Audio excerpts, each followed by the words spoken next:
Olá, meus amores! Estamos de volta para o meu apartamento de Londrina. Pois é, acabaram-se as férias e eu tive que voltar para cá, para a faculdade e também para o nosso mesmo cenário de sempre.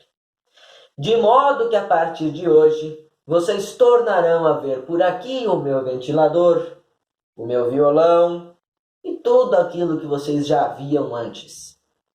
Porém, para sairmos da rotina, vamos falar no programa de hoje sobre um assunto que nunca tínhamos falado antes.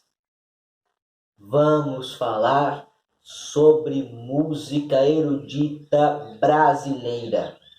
E é claro, se vamos tratar desse assunto, é preciso falarmos do maior compositor erudito do nosso país, Heitor Villa-Lobos, que nasceu no dia 5 de março de 1887, na cidade do Rio de Janeiro.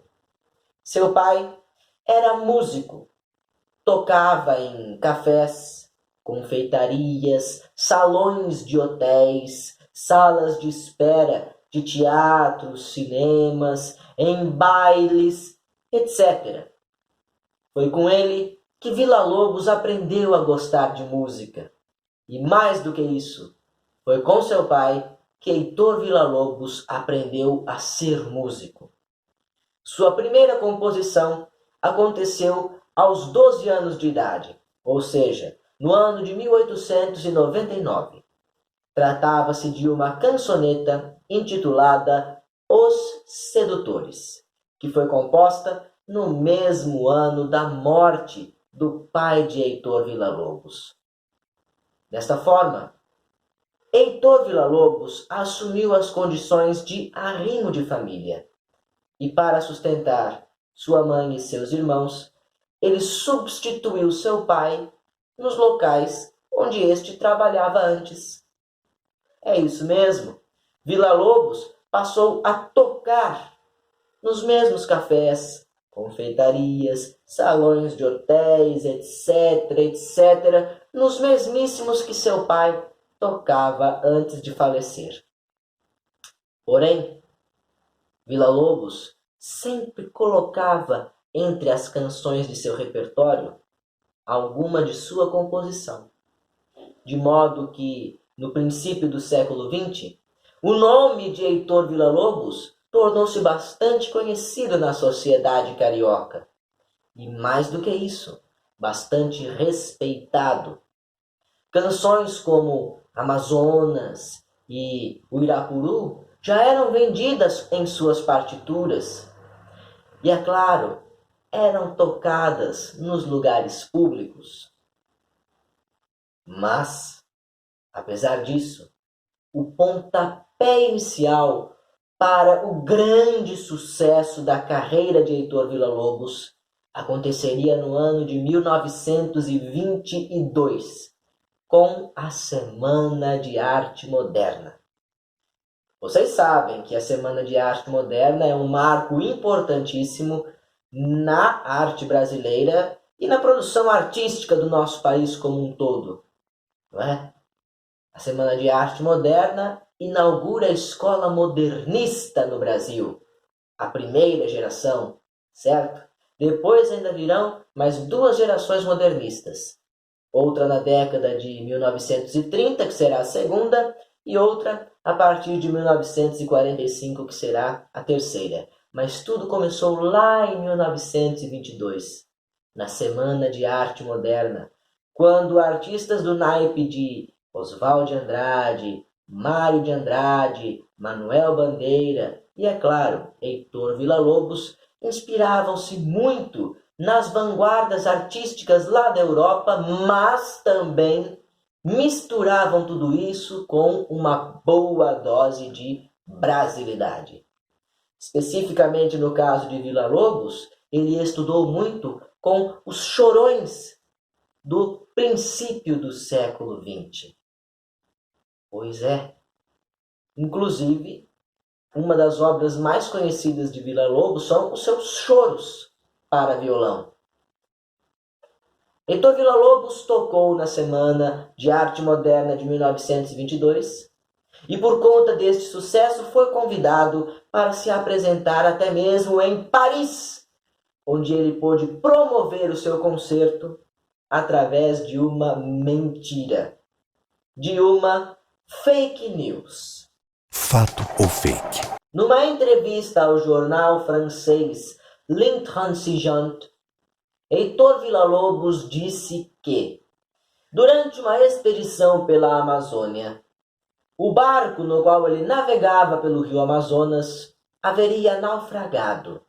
E embora ele tenha conseguido se salvar, ele foi capturado por uma tribo indígena que o fez prisioneiro durante vários dias e que só não o devorou vivo porque Villa-Lobos mostrou a eles uma de suas composições.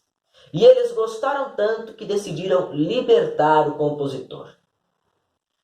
Tudo mentira! Tudo uma fake news deslavada que o Heitor Villa-Lobos inventou para promover o seu concerto em Paris. E deu certo. Naquela mesma entrevista, Villa-Lobos dizia também que sua música possuía influências da música indígena, porque nos dias em que ele esteve preso na tribo, ele prestava atenção no modo como os índios faziam sua música e, portanto, incorporou isso na sua produção. É verdade que algumas das obras de Villa-Lobos possuem, sim, influência de música indígena. Mas esse episódio de ser capturado, de ficar preso, nunca aconteceu. Isso é um absurdo. Mas a população parisiense não sabia disso. O concerto de Villa-Lobos em Paris, no ano de 1923, foi um grande sucesso. Tanto que uma poderosa família francesa, a família Guinle, ofereceu-se para patrocinar a estadia de Villa-Lobos na França, que se estendeu até o ano de 1924. Depois disso, Heitor Villa-Lobos voltaria para o Brasil e retornaria para a França ainda uma vez, em 1927, onde ficaria até o ano de 29. Quando retornou para o Brasil novamente, em 1930, as coisas já estavam um pouco diferentes por aqui. A Revolução de 30 colocara no poder Getúlio Vargas. E desde o primeiro instante, Heitor Villa-Lobos manifestou apoio incondicional ao novo presidente. Villa-Lobos planejava crescer em sua carreira a partir do ideal do governo Vargas, uma vez que ambos tinham em comum um princípio de nacionalismo. Villa-Lobos acreditava numa música erudita que fosse genuinamente brasileira, enquanto Vargas incentivava o patriotismo nas escolas, nos estabelecimentos, nas ruas, enfim, no país como um todo, o que é característico de todo regime totalitário. A exortação cívica de 1931, o que foi isso? Foi um concerto ao ar livre que Villa-Lobos promoveu no ano de 1931, contando com o coral de 12.000 vozes, mostrou a Getúlio Vargas que a música poderia ser uma importante ferramenta no seu aparato de propaganda. E assim, no ano seguinte, em 1932, Heitor Villa-Lobos foi nomeado diretor do Serviço Técnico de Canto Orfeônico do Brasil. E assim permaneceu até o final do governo Vargas. Em 1945, quando o Estado Novo se extinguiu, Heitor Villa-Lobos passou a ser muito mal visto pela sociedade brasileira. Pois é, afinal de contas ele havia apoiado um regime ditatorial a carreira de Villa-Lobos começou a entrar em decadência. E assim, pela primeira vez, não conseguindo apoio no Brasil, ele se voltou para os Estados Unidos. Compôs canções-temas para peças musicais da Broadway e também para filmes musicais de Hollywood. E em seus últimos anos de vida, voltou para Paris ainda uma última vez para gravar algumas de suas composições. Ele regeu o seu último concerto em julho de 1959, em Nova York. Nesta mesma cidade, ele passaria mal devido ao seu câncer de próstata e seria internado no Hospital dos Estrangeiros. Tendo se recuperado suficientemente para viajar, Villa-Lobos retornou para o Brasil e aqui faleceu. E morreu. E a nossa música de hoje é com certeza a mais conhecida de Heitor Villa-Lobos, tanto no Brasil quanto no exterior. Trata-se do quarto movimento da Baquiana Brasileira número 2. Mas antes de falarmos especificamente do quarto movimento, vamos tentar traduzir aqui o que seria uma baquiana brasileira. Afinal de contas, para quem não sabe, Heitor Villa-Lobos possui uma sequência de 9 baquianas brasileiras, que nada mais são do que peças de música erudita que possuem a influência direta do compositor alemão Johann Sebastian Bach, um dos expoentes da música barroca e o primeiro compositor que nós estudamos lá no Vamos Falar de Música Exterior. Heitor Villa-Lobos mistura a música barroca de Bach com a música original brasileira. E o resultado é esta delícia que são as baquianas villa-lobescas. A número 2, em especial o quarto movimento, é a mais famosa de todas. O quarto movimento possui um título formal, tradicional em italiano. A toccata in un poco moderato. Porém, é claro que Heitor Villa-Lobos deu para o quarto movimento também um título brasileiríssimo, como deu para os outros movimentos também, é claro. Mas este quarto destacou-se. Eu tenho certeza que muitos aqui já ouviram falar do Trenzinho do Caipira. Pois é, Trenzinho do Caipira nada mais é do que o quarto movimento, a toccata in un poco moderato, da Baquiana Brasileira número 2 de Heitor Villa-Lobos. Vou deixar aí na legenda do vídeo um link que contém uma gravação belíssima desta música que eu gostaria de dedicar para minha grande amiga do peito, a Thaís, que faz artes cênicas comigo aqui em Londrina.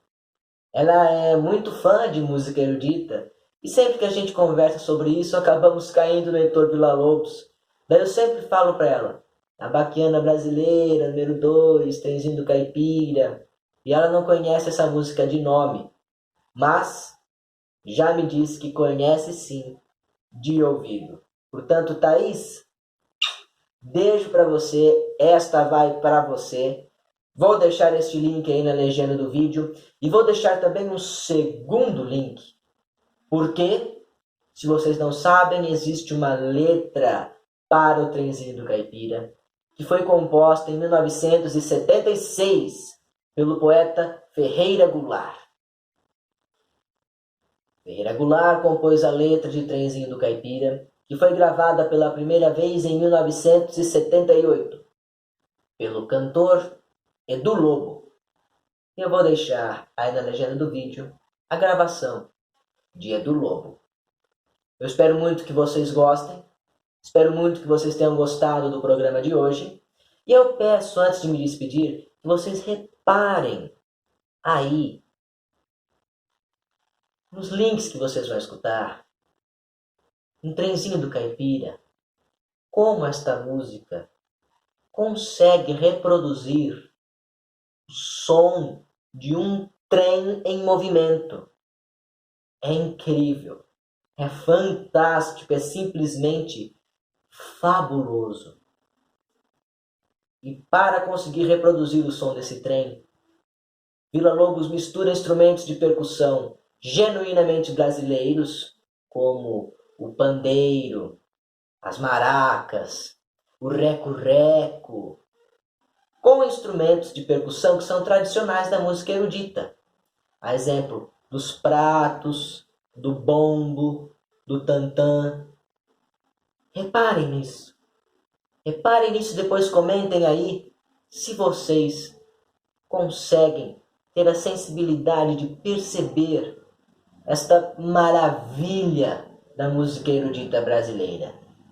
Tá bom? Gente, por hoje é só. Um abraço no coração de vocês. Beijos na alma de cada um. Até semana que vem. Lembranças do Emílio.